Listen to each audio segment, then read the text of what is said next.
반갑습니다. 어제 잠을 많이 못 잤습니다.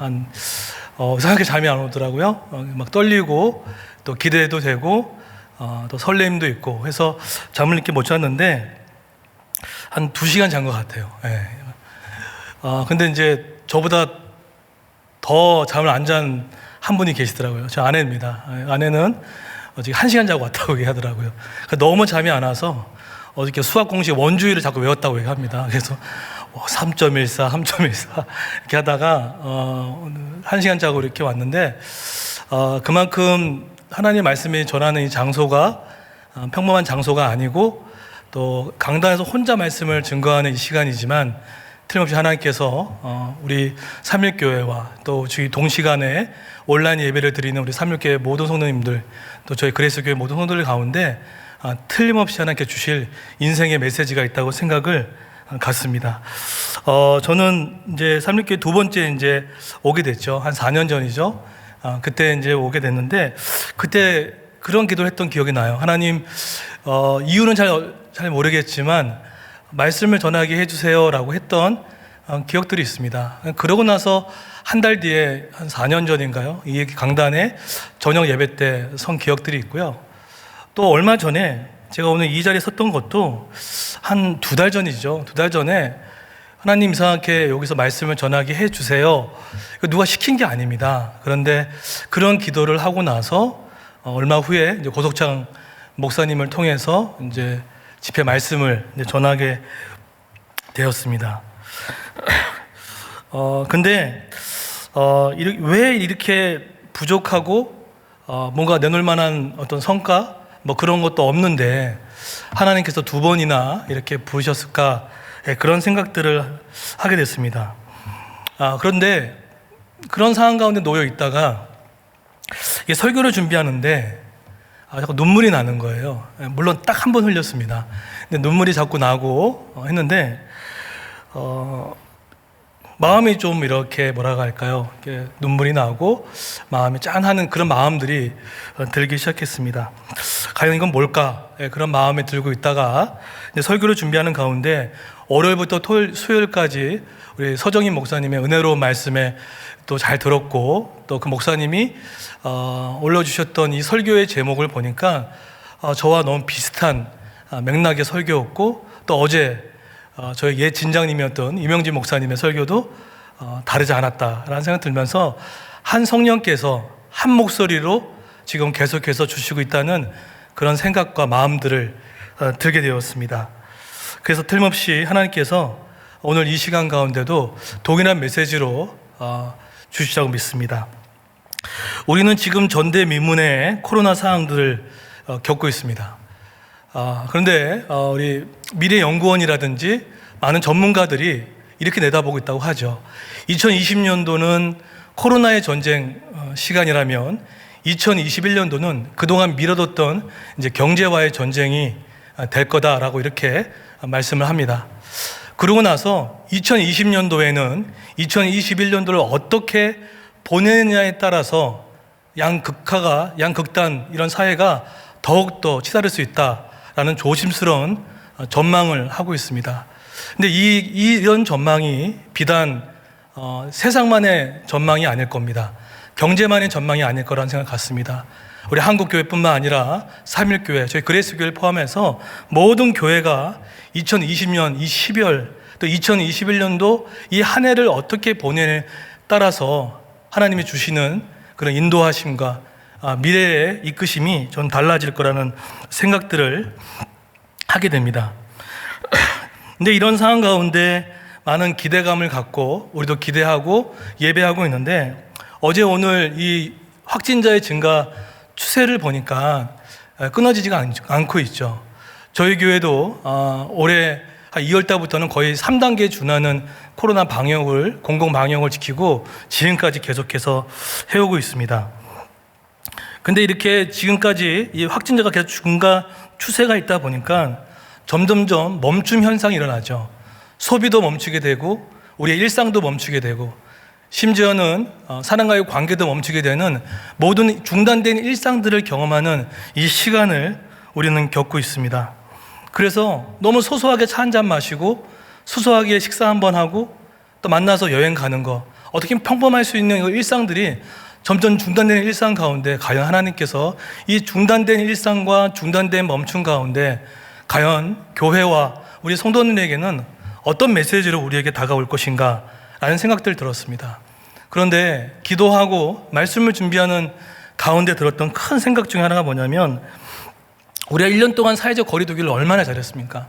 그런데 1년 동안 사회적 거리두기보다도 더 심각한 것들이 생겼습니다. 바로 하나님과의 거리두기가 너무 심각하게 진행되고 있다는 것입니다.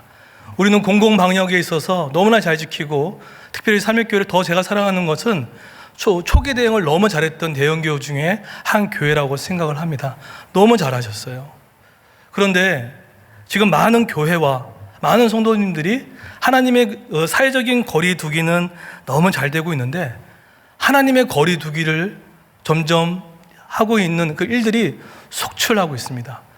하나님의 나라의 일들, 하나님께서 원하시는 뜻들, 하나님이 나에게 맡겨진 사명들, 하나님께서 나에게 주셨던 그 많은 것들이 어느 순간부터 뒤로 밀려지는 일들이 생기기 시작했습니다. 그렇다 그러면은 오늘 2020년도 12월 달을 맞이하고 오늘 특별 새벽 기도에 이렇게 참여하는 모든 성도님들, 또 온라인에 드려진 모든 분들에게 과연 하나님께서는 중단된 코로나 이 현대 이 시대 가운데 하나님께서는 우리에게 무슨 말씀을 하시는지를 그 메시지의 음성에 같이 귀를 기울였으면 좋겠습니다. 첫 번째는 이 중단된 일상은 하나님께서 우리 새 시대를 여는 전 시그널이라는 생각들을 갖습니다.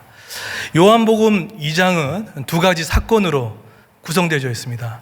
첫 번째는 물이 포도주로 바뀌어지는 자연 법칙을 뛰어넘는 초자연 법칙이 일어나는 사건이 기록되어 있고요. 그리고 두 번째로 성도 청결 사건으로 이 말씀이 구성되어져 있습니다. 교회 근처에, 교회 안에 매매가 성행하고 기도가 사라지고 모든 본질은 사라질 채 예배는 드리고 있고 헌금은 드리고 있고 열심히 하나님을 예배하고 있지만 마음에 빠져버린, 그런 마음에 전심을 다하지 않는 그런 예배와 모임이 진행되고 있은 타락된 교회의 본질의 모습을 다루고 있습니다. 이것이 오늘 여러분 읽으셨던 요한복음 전체를 감싸고 있는 2장의 내용입니다. 그런데 오늘 이 사건의 현장을 보게 되면 그 마을은 여러분 잘 알다시피 가나라는 동네입니다. 이 가나라는 동네의 이름의 뜻은 갈대 또는 갈대밭 또는 갈대마을이라는 뜻을 가지고 있습니다.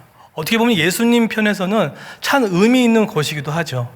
예수님이 이 땅 가운데 오셔서 가장 먼저 이적을 일으켰던 장소가 가나죠. 그리고 왕의 신하를 고쳤던 장소도 가나였고, 12제자였던 바돌로메, 또 나다나엘이라고 할 수 있는 이 사람이 고침받았던 장소도 바로 이 가나라는 동네입니다. 그런데 여러분, 요한복음 2장을 이렇게 보기 전에 요한복음 1장에서 어떤 흐름을 갖고 요한복음 2장의 서론을 진행하고 있는지가 너무나 중요합니다.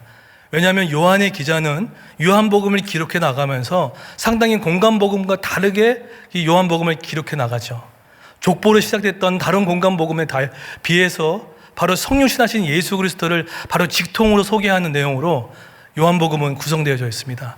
그런데 요한복음 1장에서는 빛이신 예수님을 이렇게 얘기하면서 맨 끝에 예수님의 선택까지 한 제자였던 나다나엘에 대해서 이렇게 얘기를 하죠. 그가 묻습니다. 당신은 이스라엘의 왕이십니까? 라고 묻죠. 그랬더니 그 제자가 그랬더니 예수님이 이렇게 합니다.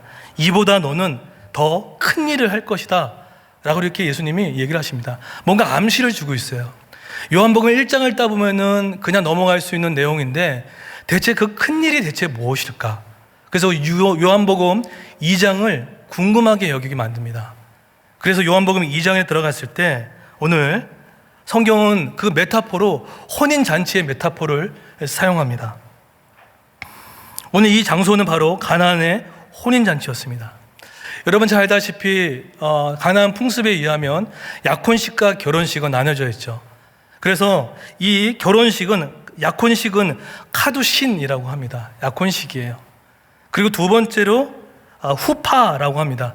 이것이 정식 결혼식이죠. 그런데 이러한 후파인 이 결혼식은 어떻게 진행되냐면 신부가 신랑의 집에 들어가고 실제 결혼이 이루어진 다음에 결혼을 위한 행렬이 시작되고 혼인 의식이 또 시작이 되어지며 더 나아가서 또 처녀 의식이 생겨나고 그 다음에 계속된 잔치가 시작됩니다. 1주일 또는 2주일 동안 잔치가 벌어지는 거예요. 그래서 정확하게 이것이 과연 키두신이냐 아니면 후파냐라고 했을 때 아마 후자가 아닐까라는 생각을 갖습니다. 왜냐하면 많은 사람들이 모였고 왁자지껄 이 잔치를 즐기고 싶어서 이 자리에 나왔던 거죠. 그런데 여러분 잘 알다시피 이 요한복음 2장 가운데 이 혼인이라 하면 어떤 마음이 드십니까? 기대감이 있잖아요. 우리가 코로나 단계 1단계만 돼도 이제 내 친구 만날 수 있다, 스타벅스 갈 수 있다, 투썸 플레이스 갈 수 있다, 막 이런 마음들이 드는데 그런 가벼운 일상 기쁨들이 있는데 혼인 잔치도 그렇죠. 새로운 시작, 새로운 어떤 계획, 아마 이런 것들이 있었을 겁니다. 그런데 초유의 사태가 일어납니다. 초유의 결핍이 일어나죠. 여러분 잘 알다시피 가장 있어야 할 것, 가장 흥을 돋구고 잔치를 흥을 돋구고 필요한 한 가지가 부족해집니다. 그게 뭐였죠? 말 그대로 포도주였습니다. 요한복음에서는 이것을 어떻게 표현한지를 보시면 3절에 보시면 이렇게 얘기하죠. 포도주가 떨어진 자라. 근데 우리는 그냥 가볍게 생각하면 이 포도주가 그냥 떨어졌다라고 생각하는데 언어에 깊이 들어가면 이건 완전히 파산된 상태입니다. 완전히 동난 상태인 거예요. 그러니까 누군가의 도움이 없이 될 수 없는 상태입니다. 정말 바닥이에요. 이게 지금 포도주가 떨어진 상태입니다. 잔치가 시작돼야 되는데 잔치가 중단되고 말았어요. 잔치의 기쁨과 일상의 기쁨이 돼야 되는데 잔치가 중단되고 말았습니다. 어쩌면 여기 오늘 예배 드리는 분들 또 온라인에서 드리는 예배들 가운데 어떤 분은 일상의 잔치 그렇게 화려한 거 기대하지도 않잖아요. 근데 평범한 우리의 일상이 멈춰버린 분들도 이 자리에 계신 분입니다. 어떤 분한테는 실적이라는 그런 결핍이 찾아올 때가 있고 어떤 분한테는 부부싸움이 여전히 해결되지 않는 부분도 계실 거고 저 남편과 계속 살아야 되나? 그런 마음도 드는 분도 계실 거고 이렇게 통하지 않는 남편과 계속 어떻게 살아가지? 막 그런 마음도 드실 거고 계속되면 원소를 내고 있지만 또 떨어지고 하는 일상의 잔치, 그 좋은 잔치가 아니더라도 그런 잔치가 중단되는 일들이 지금 일어나고 있고 여전히 일어나고 있다는 것입니다. 그런데 여러분 이런 완전히 포도주가 결핍이 나는 이 중단된 이 잔치 가운데 이 사건은 당시 혼인잔치에 왔던 사람들, 이 혼인잔치에 같이 잔치를 참여했던 분들, 그 가난의 풍습이 있었던 사람들이 이 사건을 겪었을 때는 이건 단순한 문제가 아닙니다. 제가 명륜 진사갈비를 너무 좋아하는데 만약 그거 먹으러 다 갔는데 고기가 없다. 이건 말도 안 되는 거잖아요. 마찬가지 그거와 상상이 안 될 정도로 지금 현재 포도주가 떨어졌다는 것은 가나안의 혼인 잔치에 있어서 그 나라의 그 풍습에 있어서 상당히 결례를 범할 수 있는 정말 심각한 그리 일원이 될 수 있었던 것입니다. 포도주가 떨어졌다는 거예요.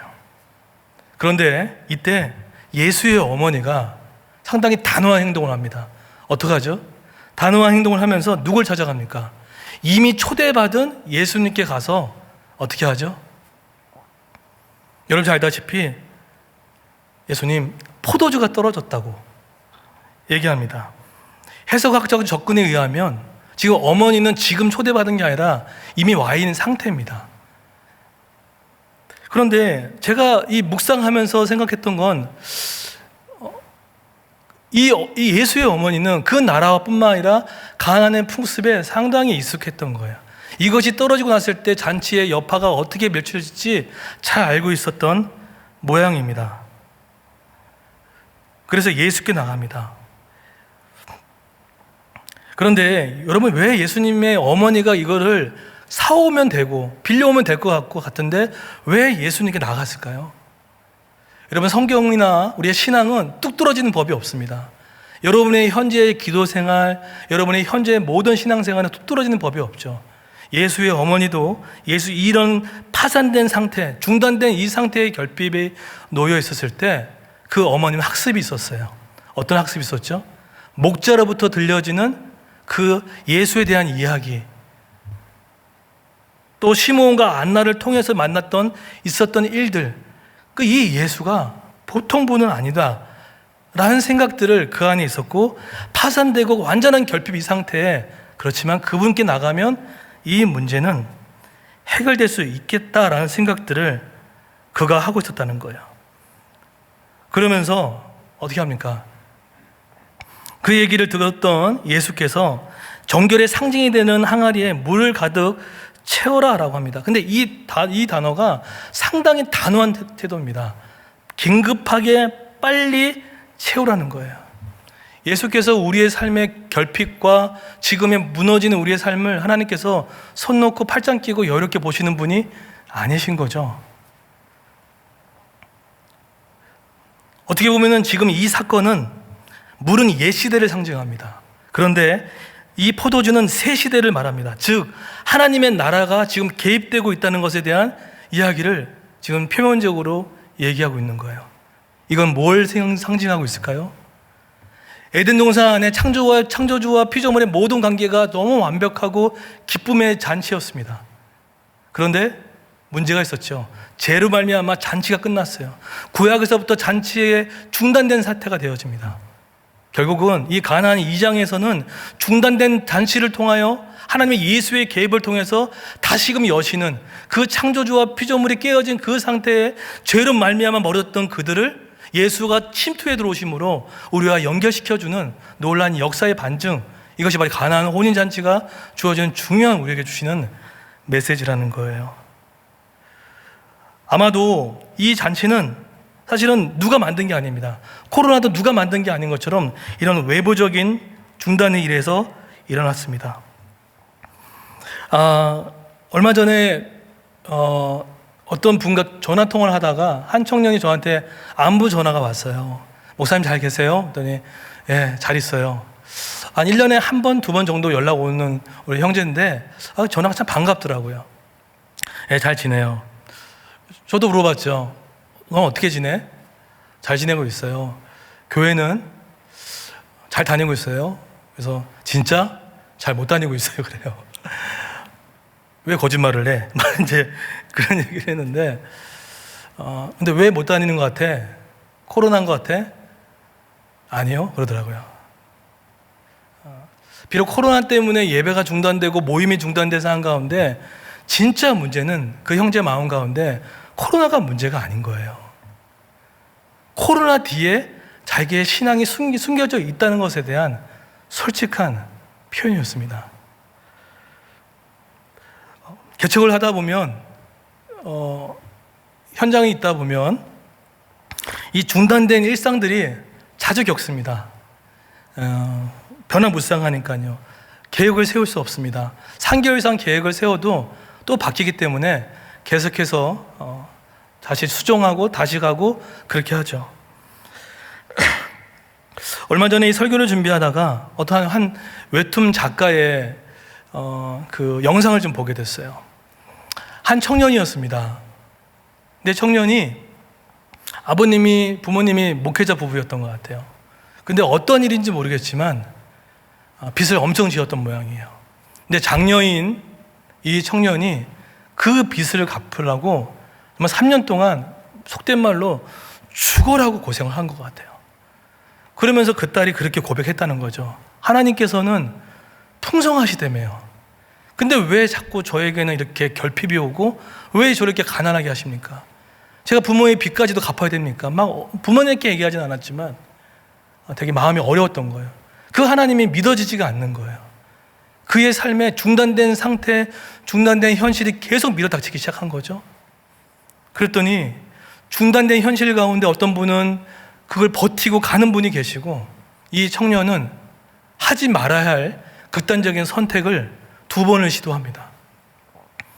2번을 시도하다가 마지막 한 번, 그 마지막 찰나에 시도할 때 본인이 원한 건 아니지만 하나님의 음성이 들렸어요. 나 너 사랑한다고. 근데 본인이 외쳤다고 하죠. 믿을 수 없다고. 나에겐 여전히 아무리 원서를 쓰고 아무리 취업해 나가지 않는 이 현실이 있고 빚은 여전히 있고 몸도 지치고 한데 이 중단된 일상이 나에게 뭐가 그렇게 하나님이 풍성하십니까? 라는 고백이었던 거죠. 그런데 이렇게 하나님 앞에 신음하고 탄식했을 때 하나님께서 이 자매를 그 음성 가운데 주시고 음성을 주셔도 잘 못 들으니까 이 자매가 자포자기하는 마음으로 선교를 갔다는 거예요. 근데 선교를 갔는데 딱 400불이 필요했어요. 근데 그 400불이 필요한데 자기가 정말로 예측할 수 없는 사람, 외국인을 통해서 그 선교 자금 400불이 그의 손에 들려진 거예요. 500불이군요. 자기는 400불이 필요했는데 그 손에 500불이 한 번도 안면식이 없는 분한테 들려진 거예요. 근데 그때 어떤 분은 사랑의 스킨십으로 사랑을 느끼는 반면에 어떤 분은 공급하심으로 하나님의 사랑을 느꼈던 것처럼 가난을 경험하고 여전히 경제적인 쪼달림이 있었을 때 그 자매에게는 그 500불이 하나님의 사랑으로 느껴졌다는 거예요. 즉 자기는 틀림없이 400불을 구했는데 하나님께서는 알 수 없는 손을 통해서 500불을 허락해 주시고 그리고 그 이후에 조금씩 하나님과의 미련이 시작이 되고 친밀함이 시작이 되면서 마음 가운데 풀어지기 시작했다는 거죠. 그러다가 우연하게 그 이 자매는 청소년 집회를 가서 자기의 극단적인 선택했던 것들을 나누고 자기의 우울함이 걸렸던 걸 나눴을 때 집회가 다 마치고 나서 청소년들이 숨어서 몰래 와서 얘기하더라는 거예요. 이렇게 얘기했다고 하죠. 저도 교회 다니는데 우울증이 있었어요. 이거 얘기를 참 못했는데 얘기해줘서 너무 고맙다고. 저는 나만 이렇게 생각한 줄 알았다고. 하나님이 살아계시는데 느껴지지가 않아서 나만 힘든 줄 알았는데 언니도 그랬군요. 누나도 그랬네요. 라고 하면서 많은 사람들이 위로를 받았다는 거예요. 그러면서 이 청년이 하는 소리가 나같이 쓸모없고 나같이 이렇게 별 볼일 없는 사람도 누군가의 작은 위로가 줄 수 있겠구나 라는 생각을 하면서 지금은 5,000명, 6,000명을 더 먹이고 싶은 기도 제목이 있어서 지금은 많은 활동을 하고 있습니다. 제가 왜 이런 작은 이야기를 드렸냐면 이 자매의 이야기를 들으면서 3년 전에 제 모습과 너무나 흡사한 일들을 하나님이 알게 해주신 거예요. 아까 말씀드렸죠. 개척의 현장과 삶의 현장에는 중단된 일상이 계속 밀어닥칠 때가 있습니다. 저 역시도 3년 전에 그랬어요. 3년 전인가요? 4년 전에 갑자기 재정적으로 어려운 부분들이 생길 때가 있잖아요. 그렇죠? 그리고 체력적으로도 고갈되고 정서적으로 고갈되고 막 그럴 때가 있었습니다. 그런데 언제부턴가 마음과 머리가 따로 놀기 시작했어요. 이 마음이랑 머리가 따로 놀아요. 머리는 알겠어요. 하나님 말씀에 순종하는 것도 알겠고 기도하라는 것도 알겠는데 마음이 하고 싶지가 않은 거예요. 그리고 제 인생이 불쌍히 여겨지고 왜 나만 그렇게 해야 돼? 왜 나만 이렇게 섬겨야 돼? 내가 목사지만 나는 내 인생은 뭐야? 막 이런 이 마음이 막 터져나는 거예요. 그래도 머릿속에 잠깐 눌렀죠. 나는 목사지. 나는 목사야. 그렇게 하면 안 돼. 이 머리와 가슴이 계속 부딪히는 거예요. 근데 이것 때문에 이게 자꾸 컨트롤이 안 되다 보니까 이제 아내에게 그런 얘기를 하고 아내가 여보 그래도 목사인데 기도해야지. 안다고. 그래서 안다고. 예배하는 거 안다고. 근데 그게 너무나 서운하게 들리는 거예요. 그리고 2개월, 3개월 지났나요? 알고 봤더니 우울이었습니다. 그게 우울이었던 거예요. 전혀 제 인생 가운데 우울은 찾아올 수 없는 단어입니다. 그러고 나서 우리 아내가 잘 알고 있는 한 목사님을 만나게 해주셨어요. 대구에 있는 목사님인데 그분한테 이제 대구에 그냥 무작정 내려갔어요. 더 이상 안 될 것 같아요. 저도 모르겠어요. 그게 지금이야 우울이라고 표현했지만 그때는 그 단어도 몰랐으니까요. 근데 그 목사님을 만났는데 이 목사님이 저한테 별거 안 했어요. 탁구를 치재요. 힘들어 죽겠는데 탁구를 쳤죠. 고기를 먹재요. 고기를 먹었죠. 그리고 이렇게 시간을 보냈습니다. 그리고 얘기 나갔는데 그러고 나서 그 목사님의 서재에 꽂혀있는 책들을 봤어요. 근데 제 눈에 항상 책을 보면 꽂히는 책들이 있는데 그 책들은 제 마음에 그렇게 평상시에 꽂히지 않는 책들이었습니다. 가정에 관련된 책들, 정서에 관련된 책들, 내면에 관련된 책들이었어요. 전혀와 상관없는 책들이었습니다. 그게 계속 꽂혀 있는 거예요. 그런가 보다라고 해서 어느 정도 위로를 받고 이제 올라오는데, 솔직히 말해서 대구에서 안 올라오고 싶었습니다. 그냥 안 올라오고 싶었어요. 머리는 가야 되는데 마음은 안 가고 싶은 거예요. 여러분 혹시나 여기 있는 분 중에도 머리는 지금 직장 출근하고 싶은데 안 가고 싶은 직장인들 많이 계시잖아요. 마찬가지로 못 가겠어요. 그런 마음이 들었어요. 그러니까는 막 이게 또 얼굴을 붉을거리면 우리 자녀들이 눈치를 보니까 이게 정말 미치겠더라고요. 그런데 휴게소에 딱 도착할 때 아내가 저한테 이렇게 얘기하는 거예요. 여보, 그 목사님이 돈을 주셨대. 그래서 왜? 얼마? 네. 그래서 100만 원을 주셨다는 거예요. 근데 100만 원이라는 돈의 액수가 문제가 아니라 가슴에 눈물이 흘렸어요. 왜냐하면 제 삶, 여러분의 삶도 마찬가지지만 제 삶도 뭔가 노력해서 받아야 할 일들이 너무 많았거든요. 대가 없이 받았던 은혜의 사랑이 그렇게 많지는 않았던 것 같아요. 그런데 그분은 제가 그분한테 해준 것도 없고, 저는 그분한테 뭔가 도움을 준 것도 없어요. 근데 그분이 저한테 100만 원을 쥐어주면서 목사님 하고 싶은 거 하라고. 근데 거기서 저는 아까 그랬죠. 어떤 분은 스킨십이 사랑인 것처럼 저에게는 공급하심이 사랑을 느꼈다고. 그러니까 그 하나님의 사랑을 조금 느끼게 됐어요. 올라와서 하고 싶은 걸 해야겠다. 그래서 제가 몸도 약해졌다고 해서 권투를 등록을 했습니다. 한 번도 권투를 등록을 안 했는데 권투를 등록했어요. 그래서 권투하게 되면 좀 풀리겠지. 혼자 할 수 있는 운동이니까. 근데 그러고 권투를 하는데 앞에 스파링을 같이 했던 한 키 작은 우리 어떤 아저씨가 틀림없이 스파링할 때 제가 봐달라고 했거든요. 근데 그분이 안 봐주셨어요. 그냥 어퍼컷부터 시작해가지고 연타를 날리는 거예요. 나는 힘들고 공고한데 계속 저를 힘들게 하는 거예요. 그래서 저도 막고 있을 수는 없었어요. 그래서 저도 풀스윙을 하다가 회전 근개가 나갔습니다. 그래서 100만 원의 모든 가치는 사라지고 회전 근개는 끊기고 그랬어요. 그런데 점점 삶이 조금 숨을 쉴 수가 있었어요. 운동을 하고 먹고 돌아보고 하니까 숨을 좀 쉬게 되더라고요. 그러다가 제 마음속에 뭔가 깨져 있다는 생각들을 하게 됐고, 후에 어떤 일이 있었냐면 우리 교회 안에 가정폭력으로 시달리는 한 엄마가 있었습니다. 그 시점이었어요. 속으로 마음이 그랬어요. 나도 힘든데 그 가정폭력을 겪고 있는 그 엄마를 내가 왜 도와야 돼? 이런 마음이 들었어요. 근데 긴급하게 개입하지 않으면 이 가정은 그러니까 뭐가 돼도 뭐가 될 것 같아요. 근데 안 하고 싶었습니다. 나도 힘드니까. 그런데 그렇게 가정폭력을 겪고 있는 엄마가 와서 상담을 하는데 제가 그 엄마한테 해줄 말이 없어요. 목회자로서 기도와 말씀과 찬양과 이 모든 영성으로 해서 그 부분에 얘기할 영역이 다른 게 있더라고요. 근데 기도합시다. 제가 기도해 줄게. 그 말밖에 없는 거예요. 또 한 번의 무력함을 경험하게 된 거죠. 그래서 그분을 살리고자 갔던 곳이 있습니다. 그러다가 그런 찰나에 저에게 100만 원 줬던 그 목사님이 저한테 오늘의 교회의 어떤 한 상담학 교수님을 소개시켜 줬어요. 그분은 우리나라의 최고의 권위자인데 어떻게 그분이 저의 이제 시급성을 알고 상담을 받게 해주셨습니다. 4번에 거쳐서 받았는데 첫날 갔댔습니다. 다른 이유 없어요. 그냥 그 가정폭력에 시달리는 엄마를 돕고 싶어서 간 거예요. 정말 창피했어요. 목사인데 가서 그런 얘기 한다는 게 너무나 창피하고 너무 부끄럽고 안 가고 싶었어요. 간 이유는 딱 한 가지예요. 그 가정폭력에 시달리는 엄마한테 해줄 말이 없어요. 돕자. 제가 선해서 그런 거 아닙니다. 도와야겠다는 생각밖에 없었던 거죠. 근데 부끄러움을 안고 갔습니다. 첫날이죠. 근데 그분이 저한테 얘기하면서 목사님은 어떤 사명이 있으세요? 너무 기분이 나빴어요. 제가 너무 힘든데 그런 사명도 보니까 가슴이 턱하니 막히는 거예요. 그랬더니 이제 당황하셨던 모양인 것 같아요. 알겠습니다라고 하면서 이제 검사지를 꺼내서 검사하시라고. 근데 그 다음날 갔습니다.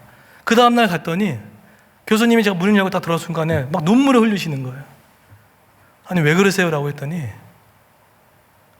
어떻게 이 상태로 목회를 하셨냐는 거예요. 생각보다 그분이 보시기에 검사제에는 조금 더 강하게 나왔던 것 같아요. 그런데 참 희한한 게 뭔지 아십니까? 사람이 죄에 직면하면 회복이 일어나는 것처럼 나의 현실을 제대로 직면하게 되면 모든 것이 정확히 볼 수 있는 것처럼 제대로 나를 보니까 그 다음부터 어떻게 살아가야지 내가 붙잡고 싶어하는 마음이 생기더라고요. 그런 마음이 생기더라고요. 근데 마음이 좀 시원했어요. 아, 내가 여기가 깨져 있었구나. 내가 정서가 깨져 있었구나. 그걸 깨져 있던 걸 깨달았어요. 그걸 인정했어요. 그랬더니 덧붙여 얘기해요. 목사님 정말 용기 있는 분입니다. 그러고 나서 제가 그 오늘의 교회 옆에 있는 그 서점에 가서 많은 책들을 꺼내서 갖고 왔습니다. 이게 목사의 이 직분이라는 게 참 무서운 것 같아요. 제가 아픈데 가정폭력 시달리는 사람한테 뭔가 주기 위해서도 책을 봤어야 돼요. 그런데 그런 가정을 통해서 제 정서와 제 생각과 마음이 점점점 치유되었고, 그 가정이 뭐 어떻게 회복될지는 뭐 해피엔딩은 잘 모르겠지만 적어도 지금은 괜찮아진 것 같아요.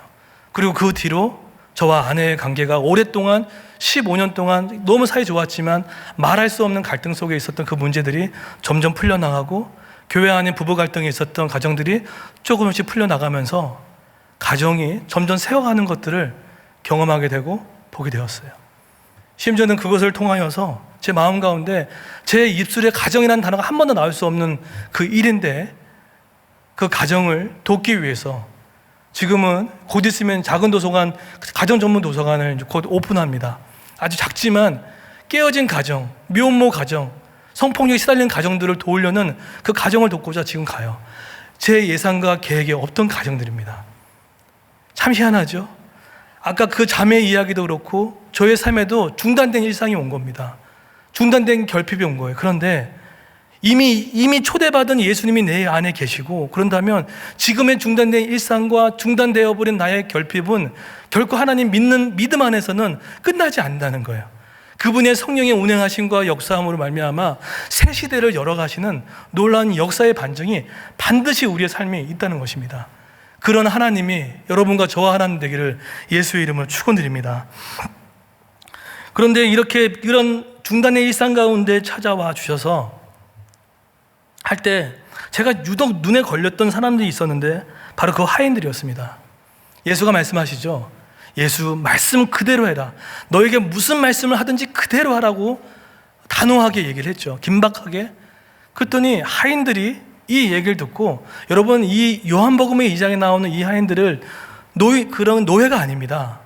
당시 가나안 풍습의 이 마을에 어떤 잔치가 일어나고 했을 때 나름대로 풍습도 알고, 이런 혼인잔치 때 이것이 필요한 것도 알고 있는 나름대로도 전문가일 수도 있습니다. 근데 예수께서, 초대받은 예수님께서 뭐라고 하죠? 가서 채우라고 했을 때 이렇게 얘기했어야죠. 어떻게 해요? 차라리 사오는 게 낫지 않습니까? 사오는 게 맞아요 라는 것이 가장 합리적이에요. 그런데 차라리 양해를 구하는 게 낫지 않을까요, 예수님? 근데 어떻게 합니까? 그런 말이 없어요. 하인들이 어떻게 하죠? 물을 항아리에 부라고 하죠. 정결법에 상징하는 그 항아리에 물을 붓습니다. 한 거 없어요. 들었고 물을 부었어요. 들었고 물을 부는 거예요. 그런데 물이 포도주로 바뀌었어요.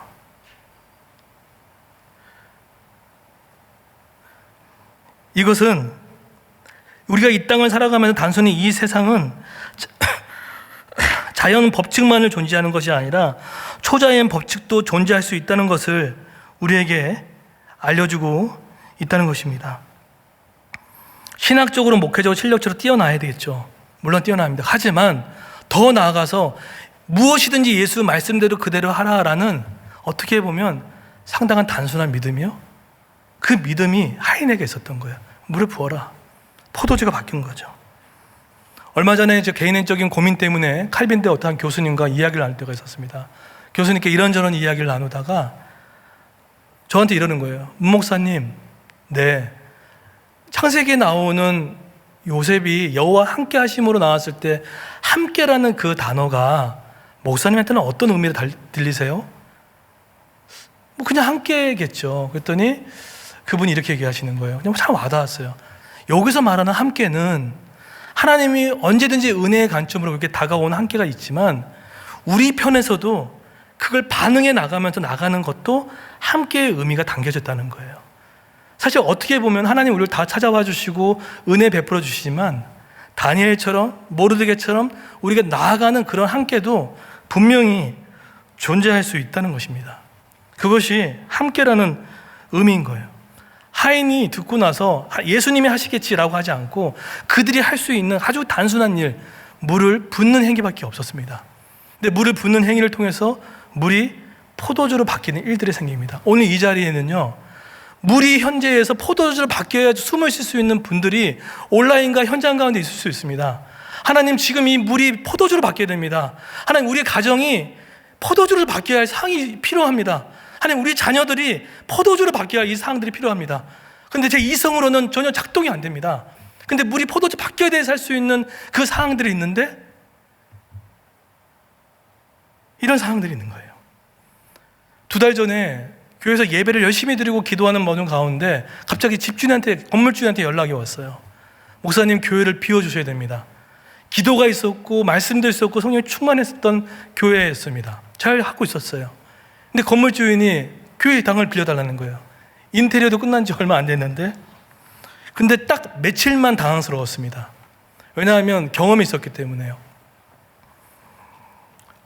그런데 몸의 가정 가운데 하나님께서 이것에 대해서 반응해야 했다는 생각이 들었어요. 여러분, 교회 예배, 여러분 이렇게 예배 드리고 있는데 교회 나가라고 하면 어떤 느낌이시겠습니까? 이 추운 겨울에. 근데 물이 포도주로 바뀌어야 할 상황이에요. 예배당을 구해야 할 상황입니다. 하나님께서 역사해 주셔서 포도주로 바뀌어야 교회가 살 수 있는, 생존할 수 있는, 존립할 수 있는 그런 상황이었습니다. 뭐였을까요? 덮어놓고 엎드림이었던 거죠. 함께 모여서 11시 반 예배지만 11시 15분까지 같이 기도하고 했습니다. 그러고 나서 또 선포했어요. 교회 이전도 중요하지만 그 당시 때 복음전도 축제 기간이었습니다. 공공방역을 잘 지키는 범위 내에서 온라인 복음전도 축제를 상반기 때 못했습니다. 그런데 교회 이전 때문에 하나님의 뜻을 저버릴 수 없다는 그런 믿음의 오기가 생겼어요. 선포했어요. 안 하면 혼자라도 하겠다. 그런데요, 아무런 반응이 없는 거예요. 근데 며칠 지났는데 반응이 없었던 게 아니었습니다. 어떤 성도님들은 자기 친구를 전도하기 위해서 마스크 쓴 채 공을 찾는 사람도 있고, 만삭이 된 어떤 엄마는 찾아가서 먹을 걸 섬기는 분도 계시고, 또 어떤 부부에게 복음을 전하기 위해서 그 약간 무시당하고 거절당하는 일들이 생기고, 사실은 물이 포도주가 빨리 바뀌어야 될 상황인데 오히려 그런 상황보다 몸에 체화된 하나님의 하실 일들에 대해서 먼저 반응하는 믿음의 반응을 통하여 했습니다. 지난주였죠. 지난주에 여러분 생각할 때 그렇게 전도하기에도 많이 와야지 이 설교가 은혜스럽잖아요. 그런데 딱 한 명이 오셨어요. 초등학교 5학년짜리가 온라인에 왔어요. 근데 저는 처음으로, 제가 목회 짧게 했지만 카톡으로 온라인에 왔던 그 사진을 보고 눈물을 흘렸어요. 하나님이 이 영혼 한 명 살리려고 믿음 없는 목사에게 믿음을 부어주시고 성도를 깨워서 이 영혼을 살리는 일들을 하셨구나. 그런데 그걸 누가 한지 아십니까? 아마 오늘 내일 출산을 앞두고는 엄마가 직접 그 집에 가서 아이를 만나서 족하겠지만 온라인 예배 앉혀서 예배 드리게 했어요. 물이 포도주에 부른 현실 가운데 오히려 교회가 다른 반응으로 하나님께 나아가서 오히려 본질을 붙잡고 나갔을 때, 근데 그 이후에 하나님께서 필요한 많은 물질들을 하나님이 공급하기 시작했습니다. 예측할 수 없는 지방에서 물질을 보내시고, 정말로 그분도 너무 어려운데 교회에 보증금에 쓰라고 보내신 분도 계시고, 예측할 수 없는 하나님의 그런 물이 포도주로 바뀌는 사건들이 있었던 거예요. 제가 뭘 했을까요?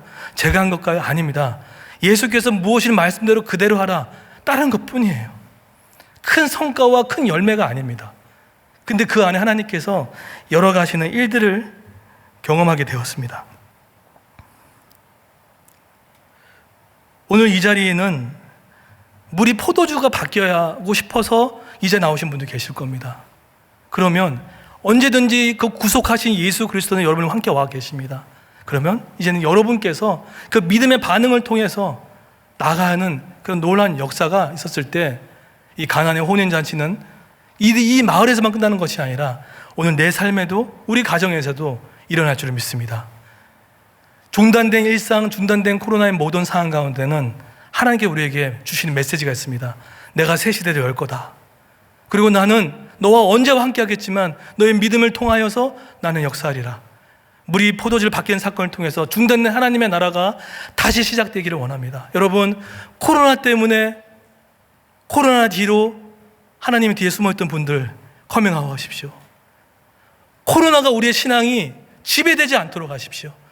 코로나 때문에 여러분의 신앙이 하나님과 거리두기를 하지 마시고 이제는 멈춰서서 다시금 그분 앞에 나와서 하나님 앞에 거리두기를 하지 마시고 순결한 어린 신부가 되어서 정체성을 갖고 살아가는 저와 여러분 되기를 예수님의 이름으로 축원드리겠습니다. 이 시간 다 같이 일어나셔서 우리 선한 능력으로 같이 한번 찬양하고 오늘 마치도록 하겠습니다.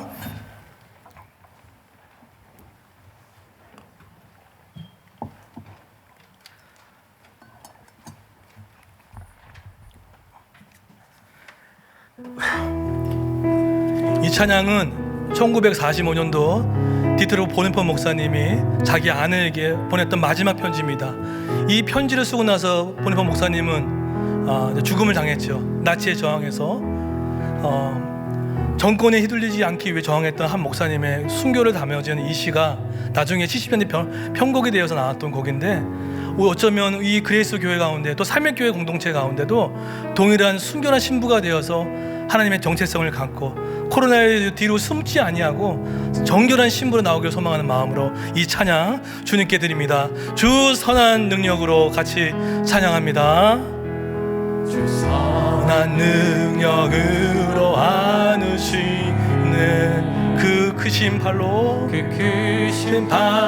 날 붙드시네 절망 속에도 흔들리지 않고 사랑하는 주 얼굴 보아리 선한 능력으로 일어서리 누굴 의지합니까? 주를 의지하리 믿음으로 우리 고대 안에 주 오실 그날 영광의 새 날을 맞이하리 이전의 괴로움 날 애워싸고 고난의 길을 걷는다 해도 주님께 모두 맡긴 우리 영혼 끝내 승리의 날을 맞으리 선한 능력으로 일어서리 주만 의지하리 믿음으로 우리 고대 안에 주 오실 그날 영광의 새 날을 맞이하리 주님이 마신 고난에 쓴 잔을 우리도 감사하며 받으리 주님의 남은 고난 채워가며 예수와 복음 위에 우리 양팔 들고 찬양합니다. 선한 능력으로 일어서리 주만 의지하리 믿음으로 우리 고대 안에 주 오실 그날 정의의 새 날을 맞이하리 선한 능력으로 일어서리 주만 의지하는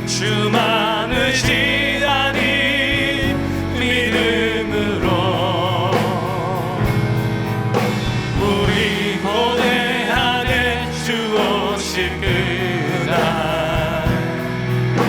영광의 새날을 마지막으로 선한 능력으로